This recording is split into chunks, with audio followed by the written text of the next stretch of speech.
Student finance is something that we're asked about a lot. This short video should help you to find out more. First of all, I'm going to talk a little bit about living costs at the University of Cambridge and what it actually costs to be a student here.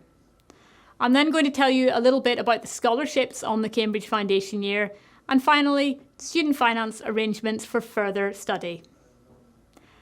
As a reminder, the Cambridge Foundation year does not charge tuition fees. That is quite unusual, and it means that you don't incur any student loan debt for tuition fees while you're studying the one-year course. You also won't incur debt for any maintenance loan for your time on the Cambridge Foundation year, because another benefit of our programme is that all the places on the Foundation year come with a non-repayable scholarship. That scholarship is designed to cover your living costs, and it is awarded to everyone who gets a place on the Foundation year. What do we mean by living costs? Living costs is basically anything that you need to live. You'll need to pay for accommodation, your food, and your entertainment costs, as well as perhaps some costs related to your study like stationery, a computer for doing your assessments, and so on. Many people believe that Cambridge is a very expensive place to live.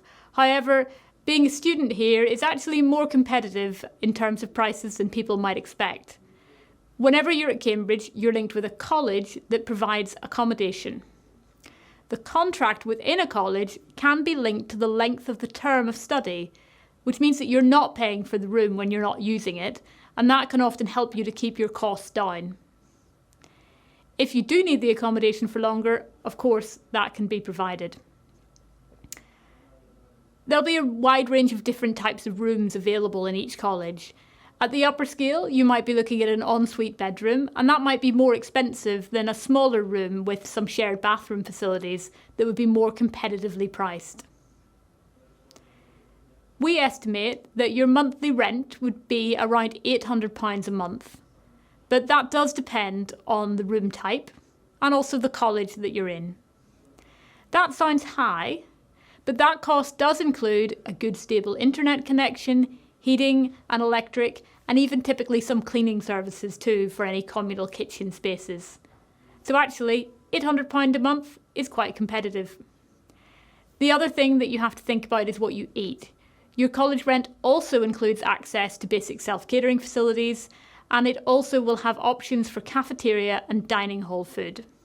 There's a range of options available for all meals, but they're also helpfully subsidised, which means that you can get a substantial hot meal for between £4 and £7.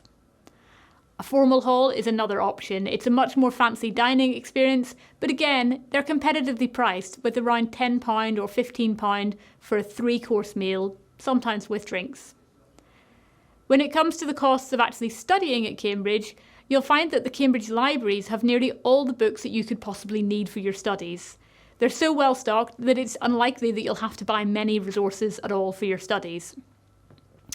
And finally, for the city and the wider university itself, Cambridge is quite a compact city, so most students can walk or cycle around, which means that you avoid spending lots of money on transport. There is also a bus service around most university sites that's subsidised by the university, so there's discounted trips for students around the city if you need to get a little bit further afield. It can be very cost effective. The university regularly publishes figures on what it costs to live in Cambridge on the university website. You can see the current figures here, and there's a link to where you can find out further information below.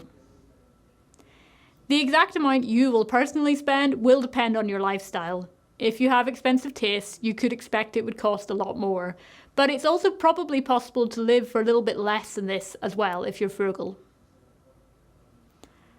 Some people expect that studying at the University of Cambridge comes with all sorts of extra fees baked in. There aren't any such fees if you're a home fees status undergraduate. If you're accepted onto the Cambridge Foundation year, you will receive a non-repayable scholarship, and the intention of this is to allow you to meet your living costs.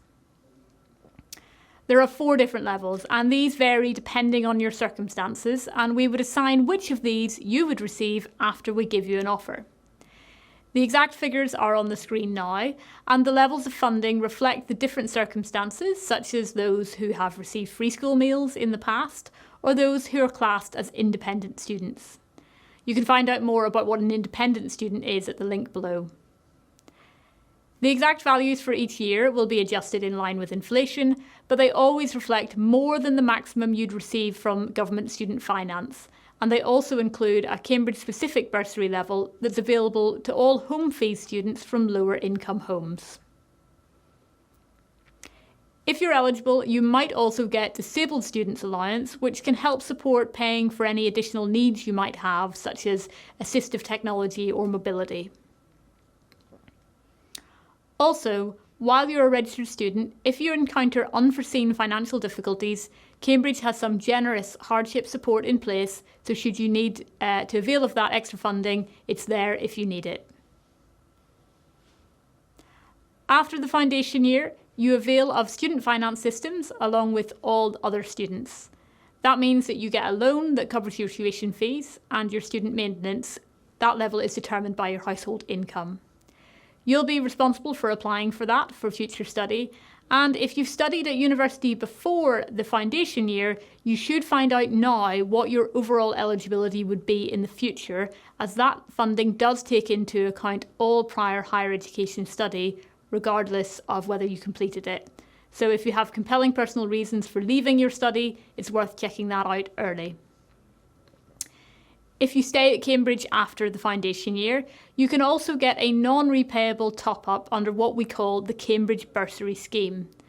That's a system for providing scholarships that's tiered according to household income, and if you stay at Cambridge and you're from a lower income home, you will definitely be getting something under that would assist you with your further study.